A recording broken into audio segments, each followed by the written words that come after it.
Hello, मैं हूँ उस्मान अता और इंग्लिश गुरु अता में आपका स्वागत है। सो डियर व्यूअर्स, आज हम ग्रामर का एक मेन टॉपिक है, वो है सब्जेक्ट एंड ऑब्जेक्ट। इस पर हम डिस्कस करेंगे। देखिए, बहुत सारे स्टूडेंट्स में कंफ्यूज हो जाते हैं जब थोड़ा डीपली पढ़ते हैं, क्योंकि ऐसे सुनने में तो चलो सब्जेक्ट है जो एक्शन करता है, ऑब्जेक्ट है जिस पर काम किया जाए, that is called subject and object. लेकिन एक्चुअली सब्जेक्ट और ऑब्जेक्ट इतना ही नहीं होता है। सब्जेक्ट एक डिटेल में होता है, इसके टाइप्स होते हैं, ऑब्जेक्ट भी होता है, इसके टाइप्स होते हैं, इनके यूजेस होते हैं। तो आज हम डीपली पढ़ेंगे, डिटेल से पढ़ेंगे। सब्जेक्ट और ऑब्जेक्ट को लेकर जो भी कन्फ्यूजन होगी वो आपको एकदम क्लियर हो जाएगी, क्योंकि सेंटेंस में जब आप क्या करते हैं, सिंटेक्स में जो आप जाएंगे तो वहाँ पर आप क्या करेंगे, सेंटेंस के अंदर आप क्या करोगे, अलग अलग पार्ट, सपोज पार्ट्स के आप नाम देंगे, है ना, जिसको आप करेंगे कि ये सब्जेक्ट है, ठीक है, नहीं ऑब्जेक्ट है। लेकिन ऑब्जेक्ट दो तीन टाइप के होते हैं। कौन सा ऑब्जेक्ट कैसा है, क्या है, ये सारी की सारी चीज़ें मैं इस वीडियो में आपको क्लियर करूँगा। चलिए बढ़ चलते हैं, हम स्टार्ट करते हैं जल्दी से वीडियो को। Okay, what is subject. पहला है कि सब्जेक्ट होता क्या है। जनरली अगर हम बात करेंगे सब्जेक्ट, इसके हम बनावट, हम स्ट्रक्चर देखते हैं। सब्जेक्ट बना है सब प्लस जेक्ट से, जिसका मतलब सब का मतलब होता है समबडी, राइट, कोई एक। और जेक्ट मीन्स एक्शन या फिर डूअर। तो simply somebody who acts, somebody who does some action. Subject का मतलब होता है समबडी, एक कोई एक चीज, कोई एक ऐसा सदस्य, कोई एक ऐसा इंसान या कुछ भी। सब्जेक्ट जो क्या करेगा, कोई एक्शन करेगा, कुछ डू करेगा, ठीक है ना, कोई भी काम करेगा। सिंपली जब सेंटेंस होता है उसमें वर्ब होता है, उस वर्ब को करने वाला कोई नहीं कोई तो होगा ना, काम खुद ही तो नहीं हो रहा होगा, उसको कोई करने वाला कोई नहीं कोई होगा जो उस वर्ब को अंजाम देने वाला होगा, इसको परफॉर्म करने वाला होगा, वो क्या होगा, सब्जेक्ट होगा। चलिए देखते हैं डिफाइन सब्जेक्ट इन इंग्लिश। इसकी डेफिनेशन देखते हैं। The subject of a sentence is that noun. तो हमें यह पता चला सब्जेक्ट ऑफ सेंटेंस क्या होता है, वो नाउन होता है। दैट इज डूइंग और बीइंग समथिंग। वो नाउन कुछ कर रहा होगा या फिर कुछ वो होगा, उसकी पोजीशन होगी, स्टेट होगी। सब्जेक्ट एक होता है, एक एक्शन करता है, या फिर सब्जेक्ट क्या करता है, उसकी स्टेट होती है, उसकी पोजीशन होती है सेंटेंस के अंदर। ध्यान से सुनना, एक हो गया एक्शन करना, ठीक है ना, कोई काम हो रहा होगा, या फिर सब्जेक्ट की सेंटेंस के अंदर स्टेट होती है, स्टेट मतलब पोजीशन होती है। देखो क्या होता है, I am a teacher. Suppose मैं बोलूँगा I am eating. Eating is a verb, ठीक है ना, ये वर्ब है, ये काम है। इस काम को कौन कर रहा है, आई कर रहा है, यानी कि मैं इस काम को कर रहा हूँ। दैट मीन्स कि काम के करने वालों को, एक्शन डूअर को हम क्या बोलते हैं, सब्जेक्ट बोलते हैं। लेकिन सब्जेक्ट की स्टेट भी होती है। यहाँ पर आई एम ए टीचर, यहाँ पर कोई काम तो नहीं हो रहा है ना, ठीक है ना, लेकिन आई यहाँ पर सब्जेक्ट फिर भी है। क्यों है, क्योंकि आई की यहाँ पर क्या है, टीचर होना। Am is a state of I here, ठीक है ना। यहाँ पर टीचर होना इसकी पोजिशन है, ठीक है ना, एक इसकी क्या है, पोजीशन है। टीचर होना सेंटेंस के अंदर इसकी पोजीशन है। John is an honest person, यहाँ पर वो कुछ कर तो नहीं रहा है, कुछ एक्शन तो नहीं कर रहा है, लेकिन ऑनेस्ट होना उसकी पोजीशन इस सेंटेंस के अंदर। जॉन की पोजीशन क्या है, वो ऑनेस्ट इंसान है। उसका ऑनेस्ट होना, उसका ईमानदार होना क्या इस सेंटेंस के अंदर, उसकी पोजीशन है, उसकी स्टेट है। तो सब्जेक्ट दो तरह से होते हैं, एक एक्शन करता है, दूसरा जिसकी स्टेट होती है, ठीक है ना, जिसकी पोजीशन सेंटेंस के अंदर होती है। आई होप आपको क्लियर हो गया होगा। अब हम पढ़ते हैं डायरेक्टली इसमें टाइप्स ऑफ सब्जेक्ट। सब्जेक्ट की कितनी टाइप्स होती है, तो हमारे पास कुल मिला के 3 टाइप सब्जेक्ट्स की होती हैं। पहली टाइप, दूसरी टाइप एंड तीसरी टाइप वो क्या है, सिंपल सब्जेक्ट, कंप्लीट सब्जेक्ट दूसरी टाइप, और कंपाउंड सब्जेक्ट तीसरी टाइप होती है। तो सिंपल सब्जेक्ट क्या होता है, simple subject refer to just the noun that is performing the action and no other word that are describing the noun. देखो क्या होता है, सिंपली सिंपल सब्जेक्ट का मतलब भी सिंपल ही होता है। बस एक वर्ब होगा, एक सब्जेक्ट होगा, कोई काम कर रहा होगा, उसको हम क्या बोलते हैं, सिंपल सब्जेक्ट बोलते हैं। यानी कि इस नाउन को कोई मॉडिफाई नहीं कर रहा होगा, इसका कोई डिस्क्रिप्शन नहीं होगा, ठीक है ना, इसको कोई चीज़ डिस्क्राइब नहीं करेगी, नाउन क्या है, कैसा है, क्यों है, कैसे है, ये कोई चीज़ को डिस्क्राइब नहीं कर रही होगी। सिंपली एक नाउन होगा, वो काम कर रहा होगा। देखो कह रहा, ये नाउन है, ये कोई काम कर रही है, वो क्या कर रही है, ईटिंग कर रही है। क्या कर रही है, टर्किश डिलाइट, एक स्वीट का नाम है टर्किश डिलाइट। कह रहा है क्या खा रही है, टर्किश डिलाइट खा रही है। सिंपली एक काम हो रहा है, इसको कोई अंजाम दे रहा है, यहाँ पर वो है कह रहा, यानी कि कैरा के बारे में कुछ भी नहीं पता है, तो ये सिंपली एक नाउन है और काम कर रहा है, that is called simple subject. ये सिंपल सब्जेक्ट से आपको पता चल जाता है कि ये सिंपल सब्जेक्ट है, राइट। तो कंप्लीट सब्जेक्ट क्या होता है? कंप्लीट सब्जेक्ट का मतलब होता है, कंप्लीट सब्जेक्ट के अंदर क्या होता है, it includes the noun that is performing the action and any descriptor of that noun. यानी कि हमारे पास एक क्या होता है, एक नाउन होता है, उसके बारे में डिस्क्रिप्शन, उसका एक डिस्क्रिप्टर होता है, यानी कि जो उसको डिस्क्राइब करता है कि क्या है, ठीक है। याद रखना, एक नाउन होगा, नाउन के बारे में डिस्क्रिप्शन हमें ज़रूर दिया होगा, एक डिस्क्रिप्टर वहाँ पर होगा जो नाउन को डिस्क्राइब कर रहा होगा, उसको हम बोलते हैं कंप्लीट सब्जेक्ट। देखो यहाँ पर क्या है, अ फैट, फिर कॉमा 7 फीट टॉल पर्सन, ठीक है ना। अगर मैं डायरेक्ट लिखता यहाँ से आगे ये 7 फीट टॉल, या मैं लिखता है ए पर्सन, है ना, या पर्सन को ये प्रोनाउन है, यहाँ पर अगर मैं नाउन लगा देता है, जैसे मैं यहाँ पर कुछ भी लगा देता, ठीक है, मैं लगा देता रोहित, सपोज मैंने बोला रोहित स्मैश्ड हिम रूथलेसली, वो ये रोहित क्या बन जाता, इसको कोई चीज़ डिस्क्राइब नहीं कर रहा है ना, इसकी कोई डिस्क्रिप्शन, रोहित क्या है, कैसा है, क्यों है, कोई इसने बोल रहा है, सीधा रोहित ने क्या किया, उसको रूथलेसली मारा, बेरहमी से मारा, तो रोहित क्या बन जाता, सिंपल सब्जेक्ट बन जाता। लेकिन यहाँ पर ए 7 feet tall person, a fat, एक मोटा तगड़ा और 7 फीट ऊंचा इंसान ने क्या उसको बेरहमी से मारा, राइट। एकदम स्मैश मारा रोमन रेंज की तरह, राइट। वही बोल रहा है कि देखो इस पर्सन को, ये पर्सन क्या है, ये सब्जेक्ट है ना, तो इसका ये डिस्क्रिप्टर है यहाँ पर जो इसको डिस्क्राइब कर रहा है, मोटा है, तगड़ा है, ठीक है, 7 फीट टॉल है, तो ये बन जाता है हमारा कंप्लीट सब्जेक्ट। ओके, सिंपली एक सब्जेक्ट होगा जिसको डिस्क्रिप्टर साथ में होगा, जो उसके बारे में बता रहा होगा, उसको हम बोलते हैं सब्जेक्ट। उसको क्या, कौन से सब्जेक्ट हम बोलते हैं, कंप्लीट सब्जेक्ट बोलते हैं, राइट।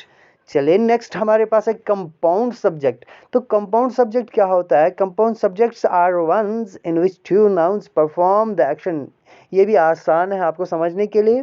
कंपाउंड सब्जेक्ट वो सब्जेक्ट होते हैं जिनके अंदर दो नाउन्स बैक वक्त एक ही टाइम पे दो नाउन्स फंक्शन कर रहे हो एक ही सेंटेंस के अंदर। जैसे Shri and Riya are playing, Shri और रिया क्या कर रहे हैं, खेल रहे हैं, एक ही काम यहाँ पर हो रहा है, वो इसको दो लोग कर रहे हैं, श्री और रिया कर रहे हैं, तो ये दोनों इस सेंटेंस में दोनों क्या है, सब्जेक्ट है, तो इसे हम बोलते हैं कंपाउंड। कंपाउंड का मतलब ही होता है टू, है ना, दो, टू सब्जेक्ट्स इसमें, राइट।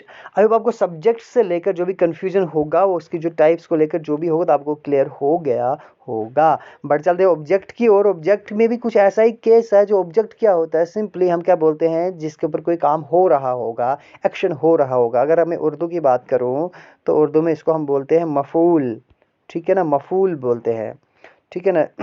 फेल से फाइल का असर, ठीक है ना, फाइल का असर, यानी कि फैल का असर किसी चीज़ पर हो, ठीक है ना, उसको हम बोलते हैं मफूल। देखो क्या होता है ऑब्जेक्ट, इंग्लिश ग्रामर में ऑब्जेक्ट हम किसको बोलते हैं, an object is a noun. Simply ये क्या होता है, हमें पता है नाउन होगा या फिर प्रोनाउन होगा, ऑब्वियसली बात है, या नाउन होगा या फिर प्रोनाउन होगा, that is governed bye a verb, ठीक है ना। इसको कौन गवर्न करता है, वर्ब करता है, ठीक है ना। वर्ब करता है, किसको गवर्न करता है, नाउन या प्रोनाउन को, that is govern by verb, ठीक है ना, या फिर प्रीपोजिशन।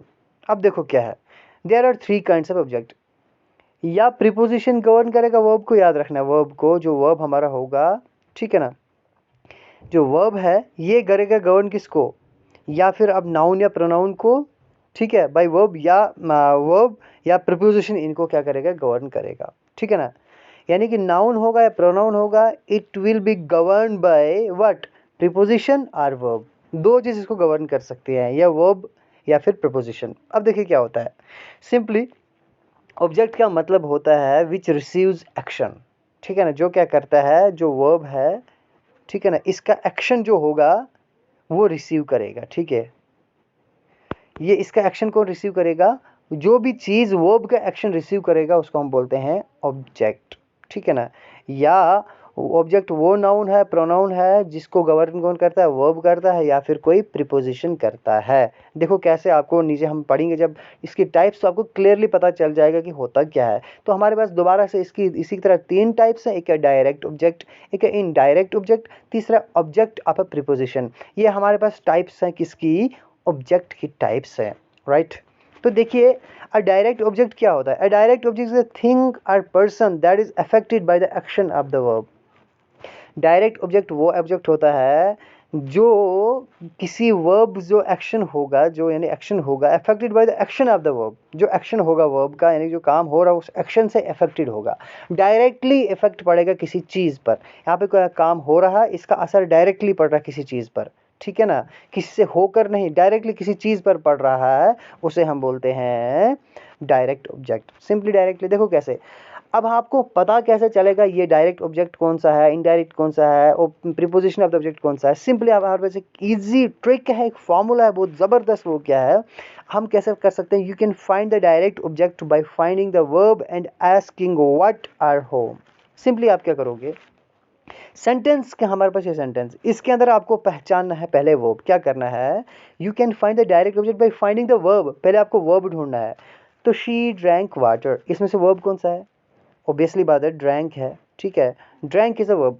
जब हम क्या करेंगे, वर्ब को ढूंढ लेंगे, वर्ब के ढूंढने के बाद हमें क्या करना है, एंड आस्किंग व्हाट, इस वर्ब से हमें क्वेश्चन करना है व्हाट का, ठीक है ना, व्हाट का क्वेश्चन करना है या होम का क्वेश्चन करना है।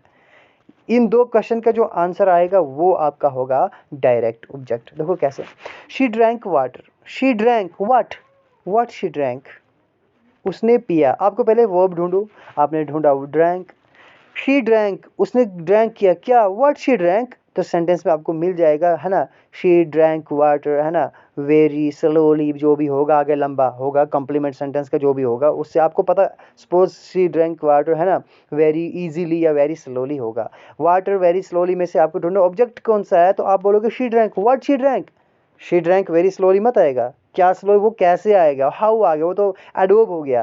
तो आपको व्हाट से क्वेश्चन पूछना है, अगर व्हाट से नहीं आ रहा तो होम से पूछना है। तो व्हाट और होम से आप पूछेंगे क्वेश्चन वर्ब को, तो जो आंसर आएगा वो आपका ऑब्जेक्ट होगा। बहुत ही अच्छा इजी फॉर्मूला है। देखो शी ड्रैंक, उसने पिया, व्हाट शी ड्रैंक, वाटर, है ना। अब देखो डोंट स्कॉल्ड मी, स्कॉल्ड क्या होता है, यानी कि डांटना, बुरा भला कहना, डांटना, कहते मुझे मत डांटो। अब देखो हमें यहाँ पर स्कॉल्ड क्या है, यहाँ पर वर्ब है, ठीक है, हमारे पास वर्ब आ गया, तो हम वर्ब को फाइंड, हमने कहा हम इसको क्वेश्चन करेंगे।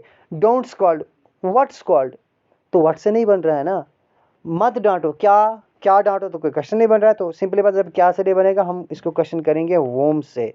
हम करेंगे क्वेश्चन, डोंट स्कॉल्ड होम, मत डांटो, किसको, मी, मुझे मत डांटो, है ना। तो ये मी क्या आ गया, आपका डायरेक्ट ऑब्जेक्ट आ गया। ये आपका फॉर्मूला है, वेरी इजी फॉर्मूला है कि आपको अगर मतलब ढूंढना है, क्या ढूंढना है, डायरेक्ट ऑब्जेक्ट ढूंढना है, ठीक है ना। अगर आपको मान लो आपके पास ऑब्जेक्ट दो आ गए, तीन आ गए, है ना, ऑब्जेक्ट ऑफ प्रीपोजिशन भी आ गया, प्रीपोजिशन ऑफ ऑब्जेक्ट भी आ गया, डायरेक्ट ऑब्जेक्ट भी आ गया, इनडायरेक्ट भी सेंटेंस में आ गया, तो आप डायरेक्ट ऑब्जेक्ट ढूंढना चाहोगे तो कैसे ढूंढोगे, आप क्वेश्चन करोगे व्हाट से या फिर करोगे होम से, तो आपको मिल जाएगा आंसर। जो आंसर मिलेगा वो आपका होगा डायरेक्ट ऑब्जेक्ट। ओके, बहुत आसान है, अच्छे से। ड्रैंक व्हाट, वाटर, तो वाटर क्या होगा, डायरेक्ट ऑब्जेक्ट। स्कॉल्ड वर्ब है, डोंट स्कॉल्ड होम, किसको मत डांटो, मी, मुझे, तो मी क्या आ गया, ऑब्जेक्ट आ गया, तो यह हो गया डायरेक्ट ऑब्जेक्ट। चलिए नेक्स्ट टाइप पे चल बढ़ते हैं हम। An indirect object is usually a person or animal who receives a direct object। अब देखो क्या होता है, जो इनडायरेक्ट ऑब्जेक्ट होता है ना, वो क्या होता है, आमतौर पर वो एक इंसान होता है या फिर जानवर होता है, आमतौर पर कॉमनली जनरली ही होता है। जो क्या करता है, ये इसको हम रेसिपिएंट भी बोलते हैं, ठीक है ना, रेसिपिएंट हम बोलते हैं, रेसिपिएंट इसको हम बोलते हैं, जो कोई चीज़ रिसीव करता है। यहाँ पर जो इनडायरेक्ट ऑब्जेक्ट है, किसको रिसीव करता है, ये करता है डायरेक्ट ऑब्जेक्ट को रिसीव, ठीक है ना। डायरेक्ट, ये जो इनडायरेक्ट ऑब्जेक्ट है ये रिसीव किसको करता है, डायरेक्ट ऑब्जेक्ट को करता है, यानी कि इनडायरेक्ट ऑब्जेक्ट रिसीव करेगा डायरेक्ट ऑब्जेक्ट को। कैसे, अब हमें इसको ढूंढना होगा, कैसे हम ढूंढेंगे, नीचे आप पढ़ेंगे आपको इजीली पता चल जाएगा कि कैसे हम ढूंढेंगे, क्या करेंगे, आपको पूरा पहचान पता चल जाएगा। देखो कैसे, you can find the indirect object by finding the verb. पहले आपको फाइंड करना है वर्ब, चलो साथ साथ में हम फाइंड करते हैं। They gave her a present when she left, इसमें से वर्ब कौन सा है, दे गेव, उसने दिया, देना क्या है, वर्ब है, हमने फाइंड कर दिया वर्ब। अब क्या करना है, एंड डायरेक्ट ऑब्जेक्ट, अब हमें डायरेक्ट ऑब्जेक्ट फाइंड करना है। हम कैसे करेंगे, दे गेव, करो क्वेश्चन व्हाट से, what they gave, A present, उन्होंने क्या दिया, एक प्रेजेंट दिया, ठीक है ना। दैट मीन्स ये क्या है, डायरेक्ट ऑब्जेक्ट है। क्या है? डायरेक्ट ऑब्जेक्ट है। ये दोनों हमने ढूंढ ले, फिर हमें क्या करना है? एंड देन आस्किंग फॉर और टू होम। अब हमें क्वेश्चन करना है, इन दोनों को मिला के, इन दोनों को यानी कि किसको? वर्ब को और डायरेक्ट ऑब्जेक्ट को मिलाना है। फिर इनको हमने क्वेश्चन करना है। क्या करना है? या फॉर से क्वेश्चन करना है या टू होम से करना है। ठीक, दे गेव हो गया वर्ब, प्लस हमको ऐड क्या करना है? Direct object. They gave a present, they gave a present, whom they gave a present, किसको दिया उन्होंने present? whom they give a present, her को दिया ना। आया ना? ठीक है ना? हर को दिया। फॉर से आप करोगे दे गेव अ प्रेजेंट, फॉर देखो फॉर से नहीं आया यहाँ पे, क्योंकि फॉर से इसमें नहीं आ रहा है, तो इसमें होम से आ रहा है। जहाँ पर होम से नहीं आएगा तो फॉर से आएगा, टू होम से आएगा। याद रखना पीछे होम से था तो यहाँ पर टू होम से आएगा। दे गेव अ प्रेजेंट, उन्होंने एक प्रेजेंट दिया। अब प्रेजेंट किसी को तो दिया होगा ना। टू होम, किसको दिया? टू होम, किसको दिया? हर को दिया। दैट मीन्स हर आपका क्या आ गया? इनडायरेक्ट ऑब्जेक्ट आ गया। देखो गेव अ प्रेजेंट, प्रेजेंट दिया किसको? टू होम, हर को दिया, तो इनडायरेक्ट ऑब्जेक्ट आ गया। गेव क्या है? वर्ब है। ए प्रेजेंट डायरेक्ट ऑब्जेक्ट है, तो इसको हम प्रेजेंट यानी कि वर्ब को और डायरेक्ट ऑब्जेक्ट को मिलाएंगे, ये बन जाता है they gave a present when she left. वो जब वो निकल गई उन्होंने उसको प्रेजेंट दिया। ठीक है, दे गेव प्रेजेंट, उन्होंने एक प्रेजेंट दिया, किसको दिया? टू होम, हर को दे दिया। तो ये आपका आ गया इनडायरेक्ट ऑब्जेक्ट। आई होप आपको अच्छे से क्लियर हो गया होगा। बढ़ चलते हैं अगले टाइप की ओर। हाँ, object of preposition. Okay, the noun, sorry यहाँ पर द नाउन है, the noun or pronoun govern by. देखो एक ऐसा नाउन या प्रोनाउन, हमने पहले डेफिनेशन पढ़ी थी, नाउन या प्रोनाउन जिसको गवर्न कौन करता है? वर्ब करता है या फिर प्रीपोजिशन करता है। लेकिन जिसको वर्ब करता है वो डायरेक्ट या इनडायरेक्ट आ गया। लेकिन वो नाउन जिसको गवर्न करता है प्रीपोजिशन, प्रीपोजिशन वर्ड जैसे इन है, ऑन है, एट है, बाय है, नियर है, अमंग है ना, बीनीथ है, वगैरह वगैरह है। तो ऐसे प्रीपोजिशन, जो प्रीपोजिशन गवर्न किसको करेंगे? नाउन को या फिर प्रोनाउन को करेंगे। इसको हम बोलते हैं ऑब्जेक्ट ऑफ प्रीपोजिशन। सिंपली आपको क्या होता है, जो आपका जो नाउन या प्रोनाउन होगा उससे पहले जो क्या होगा आपका, क्या होगा? वो होगा, अगर उससे पहले आपका क्या होगा? प्रीपोजिशन अगर होगा तो वो आपका बन जाएगा ऑब्जेक्ट ऑफ प्रीपोजिशन। देखो कैसे, असीन लेफ्ट टू दिल्ली, असीन दिल्ली गई। सिंपली आपको ढूंढना दिल्ली है, इससे पहले आपको टू है, तो टू आपको पता ही है क्या प्रीपोजिशन है। टू दिल्ली आ गया तो ये क्या बन गया आपका? Object of preposition. He is among us, among आपको पता है प्रीपोजिशन है, तो अमंग अस क्या बन गया? Object of preposition. आपको प्रीपोजिशन ढूंढना है, उसके बाद जो नाउन या प्रोनाउन होगा वो आपका क्या होगा? ऑब्जेक्ट ऑफ प्रीपोजिशन होगा। बट लेकिन ये सेंटेंस हमारे पास है, I get up early in the morning, मैं सुबह सवेरे जागता हूँ। ठीक है ना? यहाँ पर इन क्या है? प्रीपोजिशन है। लेकिन इसके बीच में एक और चीज़ है, द है, ये तो आर्टिकल आ गया ना, और मॉर्निंग है, तो इसका मतलब मॉर्निंग से पहले, नाउन या प्रोनाउन से पहले, ठीक है ना, मॉर्निंग नाउन है, तो मॉर्निंग से पहले हमारे पास प्रीपोजिशन नहीं आया, तो इसको हम क्या बोलेंगे? ही रन्स अ रेस्टोरेंट, यहाँ पर ए आया तो इसको हम क्या बोलेंगे? ये भी है क्या? Object of preposition. लेकिन इसके बीच में हमारी एक चीज़ आती है, उसको हम बोलते हैं मॉडिफायर्स, जो क्या करता है? मॉडिफाई करता है मॉर्निंग को। ठीक है ना? The morning, a restaurant, he runs a restaurant, he runs two restaurants आ सकता है। ठीक है ना? He runs a big restaurant हो सकता है। जो बिग है, ये big restaurant, that means restaurant एक बड़ा है जो रेस्टोरेंट को मॉडिफाई करेगा। मॉर्निंग है, द मॉर्निंग है, अर्ली इन द मॉर्निंग है ना, एट मॉर्निंग भी होता है, ऑन मॉर्निंग भी होता है। ठीक है ना? ऑन मॉर्निंग भी होता है, तब ऑन मॉर्निंग होगा, वहाँ पर सीधा होगा ऑब्जेक्ट ऑफ प्रीपोजिशन, उसमें मॉडिफायर नहीं होगा। लेकिन इन द मॉर्निंग है, द क्या है यहाँ पर? मॉडिफाई कर रहा है मॉर्निंग को। बस ज़्यादा कन्फ्यूज होने की ज़रूरत नहीं है। यहाँ पर आपका क्या होगा, जो यानी कि प्रीपोजिशन होगा, उसके बाद जो चीज़ होगी वो मॉडिफायर हो सकता है, तो आगे क्या आपका होगा? नाउन या प्रोनाउन होगा। तो इसके साथ इसको हम क्या बोलेंगे? Object of preposition. I hope आपको क्लियर हो गया होगा, सब्जेक्ट एंड ऑब्जेक्ट की कंफ्यूजन आपको क्लियर हो गई होगी।